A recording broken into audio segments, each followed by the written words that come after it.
তারা নরপশু, তারা জানোয়ার। এই জন্য আমি অনুরোধ করবো আপনাদেরকে, জেএমবির সদস্য যেখানে পাবেন, যেখানে হরকতুল জিহাদ পাবেন, এইসব কাগজপত্র শুদ্ধ পাবেন, গরুর দড়ি দিয়ে বেঁধে পুলিশে সোপর্দ করবেন। আমি আবারও বলি, গতকালের মতো এই যে রাস্তায় রাস্তায় যারা দেওয়ালে দেওয়ালে দেখেন, ঢাকা শহরে, বগুড়ায় আছে কিনা আমি জানি না, খালি হারাম হারাম হারাম, কি এর একটা বাইয়ে না বুঝি টুঝি না, কি এটা কোন কলা কসুর নাম, এই নাম দিয়ে গণতন্ত্র হারাম, পার্লামেন্ট হারাম, নির্বাচন হারাম, লং মার্চ হারাম। যারা এটা লেখেন সেই সব আহাম্মক বেকুবদের জিজ্ঞেস করতে চাই, গণতন্ত্র যদি হারাম হয়, সরকার পরিবর্তনের পদ্ধতি কি? বেটা লেখাপড়া জানো? কিভাবে সরকার পতন হবে, কিভাবে আরেক সরকার আসবে, সরকারে যাব কেমনে, সরকার পরিবর্তনের, সরকারে যাওয়ার পদ্ধতি কি যদি গণতন্ত্র হারাম হয়? আল্লাহ তাআলা বলছেন, অসাবিরুহুম ফিল আমর, পরামর্শ ভিত্তিক রাষ্ট্র পরিচালনা করা আল্লাহর হুকুম, এটাই গণতন্ত্রের ইঙ্গিত। সুতরাং আমি পুলিশ, আইবিএসবি, এনএসআই, গোয়েন্দা বিভাগকে বলবো, দেওয়ালে যারা গণতন্ত্র হারাম লেখে, এই বোমাবাজি তারাই করে। রাত্রিবেলায় পাহারা দাও, যারা রাস্তায় গণতন্ত্র হারাম লেখে পিটাই হাত ভেঙে দাও। দেশে যদি গণতন্ত্র না থাকে, এই দেশ কমিউনিস্টের দেশের মতো হয়ে যাবে, জঙ্গলি বাসের উপযোগী হবে, মানুষ বসবাসের উপযোগী থাকবে না। যারা বিভ্রান্ত হয়েছেন, দেওয়ালে দেওয়ালে লিখতেছেন, এই লেখা বন্ধ করুন।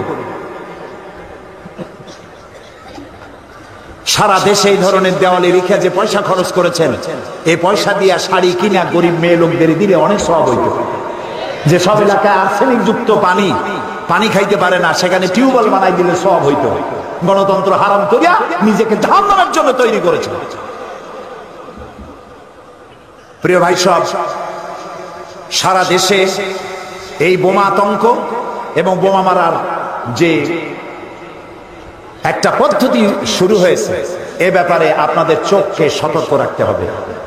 এ ব্যাপারে আমি প্রধানমন্ত্রীর একটি কথা আপনাদেরকে শোনাতে চাই।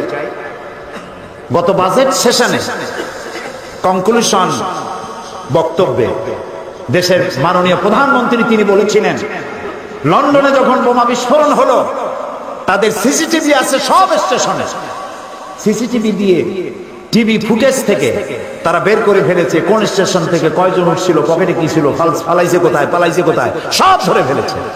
তিনি বললেন, আমার তো গরিব দেশ, আমি এত সিসিটিভি পাবো কোথায়? আমার দেশের 14 কোটি মানুষ, 14 কোটি মানুষের 28 কোটি চোখ সিসিটিভি হয়ে যায়। আপনাদের চোখগুলি সিসিটিভি হয়ে যায় রাস্তায় চলাফেরায়, ওঠা বসায়। আমি প্রত্যেক মাকে বলবো, যত মা এসেছেন, প্রত্যেক মাকে বলবো, প্রত্যেক পিতাকে বলবো, আপনার সন্তান, আপনার মেয়ে, তাদের পড়ার রুম খুঁজুন, ড্রয়ার দেখুন, বালিশের তলা দেখেন কাদের বই আছে, কাদের লিফলেট আছে। জিহাদ আর কিতাল দিয়ে আল্লাহর আইন তারা কায়েম করতে চায়, গণতন্ত্র হারাম করে দিয়ে। এসব ছেলেদেরকে ফিরান, চোখ সতর্ক রাখেন। এই কাজ যারা করে তারা মানবতার দুশ্মন, ইসলামের দুশ্মন, আল্লাহর দুশ্মন, রাসূলের দুশ্মন। আল্লাহ তাআলা তার কাছে দোয়া করব, আল্লাহ তাআলা এই বোমাবাজি যারা করে তাদেরকে হেদায়েত করে দাও, আল্লাহ তাদের হেদায়েত করে দাও। হেদায়েত যদি ওদের কপালে না থাকে, তাহলে লানত দিয়া, গজব দিয়া এই নরপশুদের হাত থেকে বাংলার 56,000 বর্গমাইল জমিনকে তুমি হেফাজত করো। প্রিয় ভাই সব, নবী করিম সাল্লাল্লাহু আলাইহি ওয়াসাল্লাম আমারু বিল মারুফ ওয়া নাহুন আনিল মুনকার এই দায়িত্ব পালন করে দুনিয়া থেকে বিদায় হয়ে গেলেন। হযরত আবু বকর ক্ষমতায় আসলেন, সুবহানাল্লাহ বলবেন না? ওমর রাদিয়াল্লাহু তাআলা আনহু চিফ জাস্টিস হলেন, মানে কি? প্রধান বিচারপতি, কাজীউল কুজ্জাত। ঐতিহাসিকরা লিখছেন, ফামাকাতা আমান কামিলান ফালাম ইয়াখতাসিম ইলাইহি ইসনান। 1 বছর পার হয়ে গেল, হযরত ওমরের আদালতে কোনো মামলা দায়ের হলো না। হযরত ওমর খলিফাতুল মুসলিমিন আবু বকরের কাছে এসে বলছেন, মা হাজাতা বি ইনদা কওমিন মুমিনিনা ইয়া খলিফাত রাসূলিল্লাহ সাল্লাল্লাহু আলাইহি ওয়াসাল্লাম। হে আল্লাহর রাসূলের খলিফা, এই জাতির জন্য আমি চিফ জাস্টিস হয়ে লাভটা কি? তিনি প্রশ্ন করলেন, লিমাজা, তুমি কেন এই কথা বলো? তিনি বললেন, 1 বছর আমি চিফ জাস্টিসের চেয়ারে বসে থাকি সারাদিন, 1 বছর একটা মামলা আমার কোর্টে আসলো না। সুবহানাল্লাহ কইতে ইচ্ছে করে না? আছে পৃথিবীতে কোথাও যে 1 বছরে মামলা হয় না? খলিফাতুল মুসলিমিন সিদ্দিকে আকবর জিজ্ঞেস করলেন, ওমর, তোমার কাছে মামলা আসলো না কেন? এ ব্যাপারে তোমার ধারণা কি? তিনি বললেন, ধারণা আমি একটা কিছু করি নাই তা না, আমি ধারণা একটা করেছি। কি? তিনি বললেন, আপনি আমাকে যে কওমের চিফ জাস্টিস করেছেন তাদের দিন হচ্ছে দিন হুমুন নাসিহা, তাদের দিন হলো ভালোবাসা, প্রত্যেকে প্রত্যেকের কল্যাণ কামনা করে। আমি যদি রব্বানী সাহেবের কল্যাণ কামনা করি, উনি কি আমার অকল্যাণ কামনা করবেন? আমি যদি শাহাবুদ্দিন সাহেব তাকে যদি কল্যাণ কামনা করি, উনি আমার সাথে শত্রুতা করবেন? তো প্রত্যেকেই প্রত্যেকের কল্যাণ কামনা করে, সেই জন্য মামলা হয় না। আর আমরা তো কল্যাণ কামনা করি না। আমাদের দেশে মানুষ একে অপরের নডা ভালাইয়া কল্যাণ কামনা করে, যার জন্য মামলা হয়। কল্যাণের ন নাই। মানহাজুহুমুল কোরআন, আর এই জাতির মানহাজ, টার্গেট, উদ্দেশ্য, লক্ষ্য কোরআন। ওয়া আমালুহুম আলা আমরি বিল মারুফ ওয়া নাহয়ু আনিল মুনকার, আর এই জাতির আমল হচ্ছে যার সাথে যার দেখা হয় ভালো কাজের জন্য অনুপ্রাণিত করে, আর খারাপ কাজ দেখলেই নিরুৎসাহিত করে। সুবহানাল্লাহ। আমরা কি করি? না করি। ভালো কথাও কম বলি, আর খারাপটা নিষেধ তো করি না। কত যুবক আছে বোঝে না গলায় সোনার চেন আঙ্গুলের মতো মোটা, পৌষ মাসের প্রচন্ড শীতের মধ্যেও জামার 2-3টা বোতাম খোলা রাখে, যাতে লোকেরা বোঝে কিছু একটা ঝুলানো আছে। এটা দেখার পরে বলি না, বাবা এই সোনার চেন পুরুষের জন্য হারাম, তুমি এটা খুলে তোমার মায়েরে দাও, না হয় বোনেরে দাও, বউ থাকলে তারে দাও। কত ভালো হইতো। সে সিগারেট টানতেছে, মদ খাইতেছে, জুয়া খেলতেছে। অন্যায় কাজ দেখলে তাকে নিরুৎসাহিত করার জন্য সেই মন আমাদের আজ আর নাই। সেই জন্যই আমাদের অধপতন হয়েছে। ওমর রাদিয়াল্লাহু তাআলা আনহু বলছেন, কুল্লু ওয়াহিদিন মিনহুম ইয়ারিফু হাদ্দাহু ফায়াকিফু ইনদা। ও খলিফাতুল মুসলিমিন, এই জাতির অবস্থা হচ্ছে, এই জাতির প্রত্যেকটি ব্যক্তি, প্রত্যেকটি পার্সন, তারা তাদের সীমারেখা চেনে, বর্ডারের কাছে গিয়ে থেমে যায়। ফায়াকিফু ইনদা, বর্ডারের কাছে গেলে থেমে যায়। বর্ডার কি? মিথ্যা কথা বলা, এটা হারাম। এই বর্ডারে গিয়ে সে থেমে যায়, মিথ্যা বলে না। ঘুষ হারাম, ওখানে গিয়ে দাঁড়ায় যায়। সুদ হারাম, এখানে এসে দাঁড়ায় গেল। জিনা হারাম, ওখানে দাঁড়ায় গেল। জুয়া হারাম, ওখানে দাঁড়ায় গেল। প্রত্যেকেই বর্ডার চেনে। আল্লাহ তাআলা রেড বর্ডার গুলি দিয়েছেন। জেনা, জুয়া, মদ, মিথ্যা, অহংকার, আইল ঠেলা, খাদ্যে ভেজাল দেওয়া, শয়তানি করা, বদমাশি করা হারাম। তিলকা হুদুদুল্লাহ ফালা তাকরাবুহা, এগুলি হচ্ছে আল্লাহর বর্ডার। এই বর্ডার ক্রস করা তো দূরের কথা, এই বর্ডারের কাছেও যেও না। কে বলতেছে? আল্লাহ তাআলা। এরা বর্ডার দেখলেই চেনে, আর সেখানে দাঁড়ায় যায়। ওয়াইজা মারিদা আহাদুহুম আতুহু, এই জাতির কেউ যদি অসুস্থ হয় তাহলে তাকে দেখার জন্য লোকেরা তার বাড়ি যায়, খালি হাতে যায় না। আঙ্গুর, বেদানা যা পারে তাই নিয়ে যায়। এটা রাসূলের সুন্নাত। সুবহানাল্লাহ বলেন। আমাদের বাড়ির কাছে মানুষ অসুস্থ হয়, দেখতে আমরা যাই না। দেখতে গেলে পরে লোকটার মন নরম হয়। রাসূলুল্লাহ বাড়িতে যেতেন, অসুস্থ লোকের গায়ে হাত বুলোতেন। রাসূলুল্লাহ শিশুদের ভালোবাসতেন, একটা ছেলেকে বেশি ভালোবাসতেন। 2-3 দিন সেই ছেলেটাকে না দেখে রাসূলুল্লাহ প্রশ্ন করলেন ওই বাচ্চাদেরকে, ওই ছেলেটা কই? তারা বলল বোধহয় অসুখ হয়েছে। রাসূলুল্লাহ জানলেন ওই ছেলেটা একটা ইহুদির ছেলে। রাসূলুল্লাহ ইহুদির বাড়িতে চলে গেলেন, যে দেখলেন ছেলেটা জ্বরে বেহুশ। রাসূলুল্লাহ কাছে বসে রহমতের হাত তিনি বাচ্চার মাথার উপরে বুলাচ্ছিলেন, ফু দিচ্ছিলেন। বাচ্চার চোখ খুলে গেল। বাচ্চা তাকিয়ে দেখছেন রাসূলুল্লাহ চোখ দিয়ে পানি পড়তেছে। পরবর্তী সময় সে তো সুস্থ হয়ে গেলই, পরবর্তী সময় ইহুদির ছেলে মুসলমান হয়ে গেল। রাসূলের এই ব্যবহার, কি ব্যবহার! কারো অসুখ হলে দেখতে যাওয়া এই অভ্যাস আমাদের নাই, কমে গেছে। কারো অসুখ হলে যান, একটু আঙ্গুর নিয়ে যান, বেদানা দিয়ে যান, একটু হরলিক্স নিয়ে যান, সূরা ফাতিহা পড়ে মাথায় হাত বুলায় ফু দিয়ে দেন। পারবো আমরা? আল্লাহ যেন তৌফিক দেয়, বলি আমিন। ওয়াইযাফতাকারা নাসারুহু, ওমর রাদিয়াল্লাহু তাআলা আনহু বলছেন, এর মধ্যে কেউ যদি অভাবগ্রস্ত হয় তার সাহায্যে লোকেরা এগিয়ে আসে। বিয়ে দিবে মেয়ের, গাড়ি লাগবে একটা, 10টা গাড়ি নিয়ে হাজির। 2টা উট লাগবে, 15টা উট এসে গেছে। টাকা লাগবে 100, সবাই মিলে নিয়ে নেন, প্রায় 5000 দিয়ে দিচ্ছে। কত ইজি হয়ে গেল কাজ। হযরত ওমর বলছেন, ফাফি মা হুম ইয়াখতাসিমুনা ইলাইয়া ইয়া খলিফাত রাসূলিল্লাহ সাল্লাল্লাহু আলাইহি ওয়াসাল্লাম, হে রাসূলের খলিফা, এই যখন জাতির অবস্থা তখন কেন তারা মামলা করবে? সুবহানাল্লাহ। সুতরাং 6 নম্বর এবং 7 নম্বর ছিল ভালো কাজের আদেশ করো, অন্যায় কাজ থেকে মানুষকে ফিরায় রাখো। 8 নম্বর, ওয়াল হাফিজুনা লিহুদুদিল্লাহ, আল্লাহর সীমান্তগুলি, সীমানাগুলি সংরক্ষণকারী মুমিনের কোয়ালিটি। কয়টা কোয়ালিটি বলছি না? 8টা। স্মরণ করাই দেই, মনে রাখেন। তওবাকারী, আঙ্গুরের করে গুনতে থাকেন। তওবাকারী, ইবাদতকারী, প্রশংসাকারী, পরিভ্রমণকারী, নামাজ আদায়কারী, ভালো কাজে আদেশ প্রদানকারী, অন্যায় কাজ থেকে মানুষকে বিরতকারী। 8 নম্বরে আল্লাহর সীমানাগুলি হেফাজতকারী। আল্লাহর সীমানা বুঝতে পারছেন? এই সীমানাগুলি সংরক্ষণ করা। এই 8টি কাজ যারা করবে, আল্লাহ তাআলা বলছেন, ওয়াবাশশিরিল মুমিনিন, এই 8টি কাজ যারা করবে এই সব মুমিনদেরকে সুসংবাদ দাও। সুবহানাল্লাহ। কিসের সুসংবাদ দাও? জান্নাতের সুসংবাদ দাও। ইন্নাল্লাহা আশতারা মিনাল মুমিনিনা আনফুসাহুম ওয়া আমওয়ালাহুম বিআন্না লাহুমুল জান্নাহ, মুমিনের জান এবং মাল আমি কিনে নিয়েছি, বিনিময়ে মুমিনকে জান্নাত দান করে দিয়েছি। সুবহানাল্লাহ।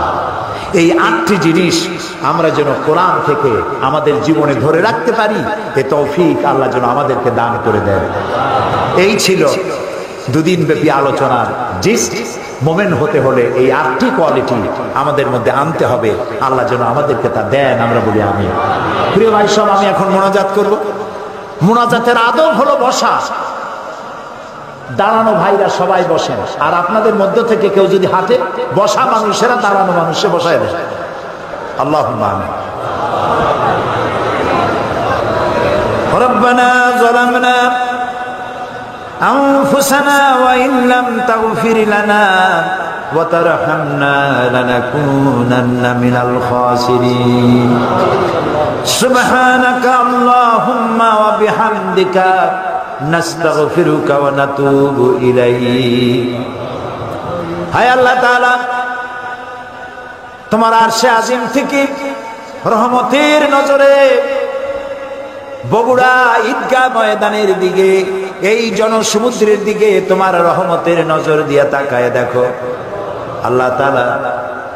বিশাল জনসমুদ্র, নারী আর পুরুষ একত্রিত হয়ে তোমার দরবারে গুনার বোঝা মাথায় নিয়ে আল্লাহ হাত তুলেছি।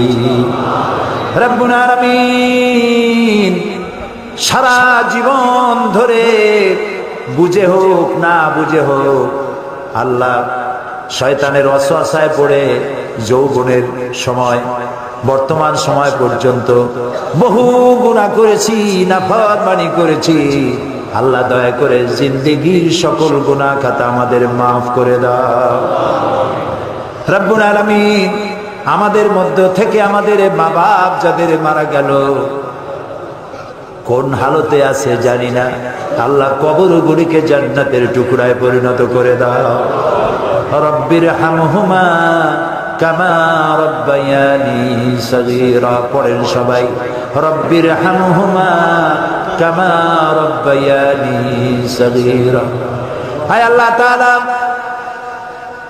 কত যুগ হয়ে গেল আব্বা যাদের মারা গেল, আব্বা জানকে দেখি না, নাম ধরে আর কেউ ডাকে না। আল্লাহ তাআলা আমাদের জন্য কত কষ্ট করেছে, সময় খালি হাতে বিদায় হয়ে গেছে। আল্লাহ আব্বার কবরে জান্নাত বানায়া দাও। আমাদের জনম দুঃখিনী মা 10টি মাস পেটে ধরে কষ্ট করেছেন, ডেলিভারিতে কষ্ট করেছেন, আবার 2টি বছর বুকের দুধ খাওয়ায়া মানুষ করেছেন। ওই জনম দুঃখিনী গর্ভধারিণী মা দুনিয়া থেকে যার বিদায় হয়ে গেল, আল্লাহ কবরটাকে জান্নাতের টুকরা বানাইয়া দাও। হায় আল্লাহ তাআলা, আমাদের মা বাপ যাদের অসুস্থ বেঁচে আছেন, আল্লাহ খেদমত করার তৌফিক দাও। মনিব আমাদের মালিক আল্লাহ, তোমার দরবারে বিনীতভাবে ফরিয়াদ জানাই, আমাদের মা বাপ যারা বৃদ্ধ হয়ে গেছেন, পরনির্ভর করা লাগে এরকম হায়াত তাদেরকে দিও না আল্লাহ। পরনির্ভর হওয়া লাগে টয়লেটে যাওয়ার জন্য, কাপড় পরার জন্য, খাওয়ার জন্য, পরনির্ভর হওয়া লাগে বিছানায় ফালাইয়া, আমাদের মা বাপকে কষ্ট দিও না আল্লাহ। তাদের হায়াত যখন ফুরাবে ইমানের সাথে, সুস্থতার সাথে আমাদের মা বাপকে তোমার বেহেশতে উঠাইয়া নিও রব্বুল আলামিন। আয় আল্লাহ তাআলা,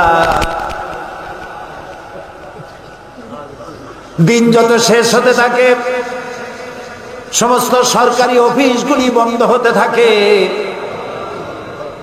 আয় আল্লাহ তোমার অফিসের পদ্ধতি ভিন্ন, রাত যত বেশি হতে থাকে তোমার রহমতের অফিস তত কর্ম চঞ্চল হয়ে যায় আল্লাহ তাআলা। তুমি তোমার আরশে আজিম থেকে বগুড়ার মাটির দিকে তাকাও, আমরা বড় বিপদে পড়েছি মাবুদ। এত বড় বিপদে পৃথিবীতে মুসলমানেরা কোনদিন পড়ে নাই রব্বুল আলামিন। আমেরিকা, আফ্রিকা, ইংল্যান্ড, এশিয়া, মধ্যপ্রাচ্য সর্বত্র মুসলমানেরা বিপদে। আল্লাহ তাআলা যে শান্তিপ্রিয় মুসলমান, এই মুসলমানদেরকে সন্ত্রাসী বানাবার জন্য ষড়যন্ত্র চলছে। আল্লাহ মুসলমানেরা যত জায়গায় বিপদে আছে তুমি সাহায্যকারী হয়ে যাও আল্লাহ। তোমাকে বলবো না কারে বলবো, আমরা কোন নবীর জমানা পাই নাই, আমরা কোন সাহাবীর জমানা পাই নাই, নবী দেখি নাই, সাহাবীও দেখি নাই, শুধু শুনেছি আর পড়েছি, ঈমান এনেছি তোমার উপরে আল্লাহ। আল্লাহ তুমি দয়া করে মুসলমানদেরকে সাহায্য করো আল্লাহ। বড় বড় শক্তি তাদের অস্ত্র আছে, সমস্ত কাফের বেঈমান ইহুদি নাসারা সব এক হয়ে গেছে আল্লাহ তাআলা তুমি দয়া করে মুসলমানদেরকে ঐক্যবদ্ধ বানাও। হায় আল্লাহ তাআলা, আমাদের প্রিয় জন্মভূমি বাংলাদেশ, আল্লাহ তাআলা আমাদের প্রিয় জন্মভূমির স্বাধীনতা কিয়ামত পর্যন্ত হেফাজত করো আল্লাহ তাআলা। প্রত্যেক মুসলমান দেশের আশেপাশে আরো 2-4টা মুসলমান দেশ আছে, তুমি আমাদের দিকে তাকায় দেখো, আমাদের পালাবারও জায়গা নাই রব্বুল আলামিন। তুমি আমার দেশের উপরে রহমত নাজিল করো। কারা বোমা মারে, কারা গ্রেনেড মারে, দোষ দেয় কারে, আল্লাহ তুমি তাকাইয়া দেখো রব্বুল আলামিন। যারা বোমা মারতেছে, গ্রেনেড মারতেছে, তোমার আইন চালু করার নাম করে তোমার ইসলামকে যারা বদনাম করতে চায়, আল্লাহ এই দুষ্টদেরকে তুমি হেদায়েত করে দাও। হায় আল্লাহ তাআলা, বোমা হামলাকারী সন্ত্রাসী, বোমাবাজ, গ্রেনেড হামলা করলো যারা, তুমি নিশ্চয়ই তাদেরকে চেনো, তাদের সাহায্যকারী, পরামর্শ দানকারী সবাইরে তুমি চেনো আল্লাহ। তুমি তাদের হেদায়েত নসিব করে দাও আল্লাহ। ওদের কপালে যদি হেদায়েত না থাকে, এই বিশাল জনসমুদ্র নিয়ে তোমার দরবারে বিনয়ের সাথে বলি মাবুদ, ওদের কপালে যদি হেদায়েত না থাকে, বোমা হামলাকারী সন্ত্রাসীদেরকে গজব দাও, লানত দিয়া এই নরপশুদের হাত থেকে বাংলাদেশ রে বাঁচাও আল্লাহ। এদের উপরে গজব নাজিল করো, এদেরকে লানত দাও। এই বোমাবাজদেরকে কারা সাহায্য করে, কারা ওদেরকে বুদ্ধি দেয়, কারা পরিকল্পনাকারী, কারা অস্ত্র দেয়, সরকারের কাছে এদেরকে উলঙ্গ করে দাও আল্লাহ। আল্লাহ তাআলা, আল্লাহুম্মা লা তুসাল্লিত আলাইনা মান লা ইয়ারহামুনা, আল্লাহুম্মা লা তুসাল্লিত আলাইনা মান লা ইয়ারহামুনা। আল্লাহ আমাদেরকে যারা সাহায্য করবে না, আমাদের উপরে যারা জুলুম করবে, আলেমদেরকে যারা গ্রেফতার করবে, মাদ্রাসা মসজিদ যারা ধ্বংস করবে, তোমার রাসূলুল্লাহ টুপিকে কুত্তার মাথায় যারা পরায়, আল্লাহ তাদেরকে ক্ষমতা দিও না। আল্লাহ তাআলা বাংলাদেশের এই মুসলমানগুলিকে তুমি শাস্তি দিও না, মাফ করে দাও। যত অপরাধ করা হয়েছে আল্লাহ তুমি ক্ষমা করে দাও। আজকের মাহফিল যারা এসেছেন, মেয়ে লোক, বিয়ে হয়েছে, বাচ্চা হয় না, কলজাটা মরুভূমি হয়ে গেছে। প্রত্যেক মেয়ের জীবনের স্বাদ থাকে নিজের পেটের সন্তানের মা ডাক শুনবে। আল্লাহ, যাদের সন্তান নাই, তোমার রহমতের ভান্ডে কিচ্ছুর অভাব নাই, নিঃসন্তানীকে সন্তান দাও, পেটের সন্তানের মা ডাক শুনে কলিজা ঠান্ডা করে দাও। আল্লাহ তাআলা স্বামী স্ত্রীর মধ্যে যাদের মিল মহব্বত নাই, মহব্বত পয়দা করে দাও। সন্তান যাদের নাফরমান, আল্লাহ তাদেরকে ফরমাবরদার বানায় দাও। কলেজ, বিশ্ববিদ্যালয়, হাই স্কুল, মাদ্রাসার যত ছাত্র এখানে এসেছেন সবাইকে পরীক্ষায় পাশ করায় দাও। সকলকে চরিত্রবান বানাও, দিনদার বানাও, ইমানদার বানাও। আল্লাহ তাআলা ইসলামী আন্দোলন যারা করেন তাদেরকে এক বানায় দাও, যারা বিদ্বেষ সৃষ্টি করে তাদের হেদায়েত করে দাও।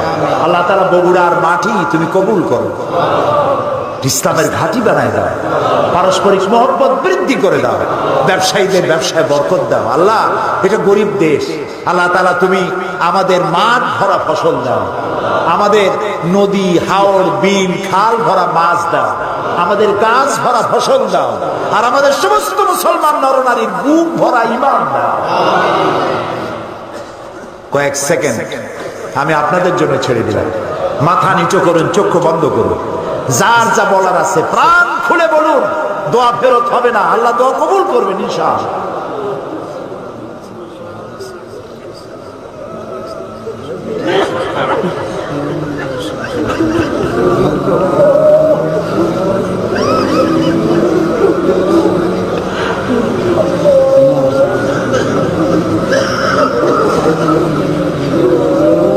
আল্লাহ আল্লাহ আল্লাহ, তুমি একটু তাকায় দেখো তো, তোমার বান্দারা মাথা নিচু করে আসামির মতো কি চাইতেছে। শোনো বাবু, একটু শোনো বাবু, একটু তাকাও আমাদের দিকে।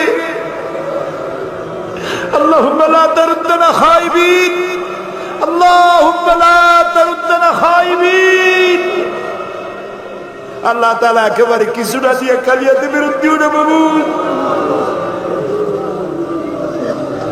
আমাদের বিবি, বাল বাচ্চা, ভাই বোন, আত্মীয় স্বজন যা তুমি দিয়েছো সবগুলিকে দিনদার বানাও, ইমানদার বানাও, নামাজি বানাই দাও আল্লাহ তাআলা। হায় আল্লাহ, আর একটা দোয়া করি, তুমি রাগ করো না বাবু, তোমার কাছে চাইবো না, কার কাছে চাইবো বাবু? রাসূলুল্লাহ তোমার কাছে যা যা চাইছে আমাদের সব দাও। রাসূলুল্লাহ যে সমস্ত জিনিস থেকে তোমার কাছে পানা চেয়েছে আমাদেরকে পানা দাও। আল্লাহ তাআলা আমার বাংলাদেশের মুসলমান সারা জীবন কাবাকে কেন্দ্র করে তোমার সেজদা দেয়, অনেকে কাবা দেখে নাই,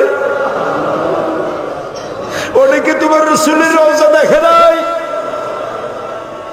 আল্লাহ তাআলা সকলকে, যারা কলজা কান্দে যাওয়ার জন্য তোমার ঘর দেখাও, রাসূলের রওজার কিনারে গিয়ে সালাম দেওয়ার তৌফিক দাও। অন্তত সারা জীবনে একটা রাতে রাসূলুল্লাহকে স্বপ্নে দেখার তৌফিক দিয়ে দাও। আল্লাহ তাআলা আমাদের সকলকে ইসলামী আন্দোলনের কবি বানায় দাও। আল্লাহ তাআলা আমার দেশের সেনাবাহিনী, আমার দেশের সেনাবাহিনী আমাদের গর্ব, আমাদের অহংকার, আমাদের সেনাবাহিনীর উপরে তোমার রহমত নাজিল করো। আমাদের বিডিআর, আমাদের পুলিশ বাহিনী, তাদের উপর রহমত নাজিল করো। র‍্যাব, অন্যান্য আইন শৃঙ্খলায় নিয়োজিত বাহিনীগুলি, আল্লাহ তাদের উপর রহমত নাজিল করো। আল্লাহ এই সরকারকে যত ওয়াদা করে ক্ষমতায় আসছে সবগুলি ওয়াদা পালনের তৌফিক দাও। তুমি দয়া করে আবারও জোট সরকারকে দয়া করে ক্ষমতা দিয়ে দাও। সকলকে ঐক্যবদ্ধ হয়ে আল্লাহ তাআলা এই কাজ করার তৌফিক দান করে দাও। কোরআন শরীফের এই মাহফিলের আয়োজন যারা করেছেন, যারা জায়গা দিয়েছেন, আশেপাশে প্রতিবেশী যারা আছেন, আল্লাহ সকলের উপর রহমত করো। এতটুকুনও যারা সহযোগিতা এই মাহফিলের করেছে, আল্লাহ সকলকে আহলে কোরআন বানায় দেন। প্রিয় ভাই সব মা বোনেরা, ভাইয়েরা, আমি আপনাদের কাছে দোয়া চাই। জীবনের একটা দীর্ঘ সময় কোরআনের কথা আল্লাহ বলেছেন, এবারে আসলাম, আগামী বছর আসতে পারবো কিনা জানি না। আমি যে কথাগুলি বলেছি জাতিকে, এই কথাগুলি আল্লাহ যেন আমাকে আমল করার তৌফিক দেন। আর যদি আপনাদের কাছে কখনো খবর আসে সাইদি নাই,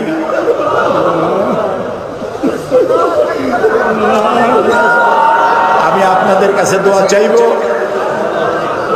আল্লাহ যেন ইমানের সাথে আমাকে উঠান। কিয়ামতে আল্লাহ যদি বলে তোরে মাফ করে দিলাম, এর থেকে বড় পাওনা আবার কিছুই নাই। যদি আল্লাহ কয় তোরে মাফ করে দিলাম, আল্লাহ তাআলা তুমি আমাদের পারস্পরিক মহব্বত বৃদ্ধি করে দাও। ইসলামী আন্দোলনের যত শত্রু আছে, আল্লাহ তাদের দিলের মধ্যে আমাদের মহব্বতের জায়গা পয়দা করে দাও।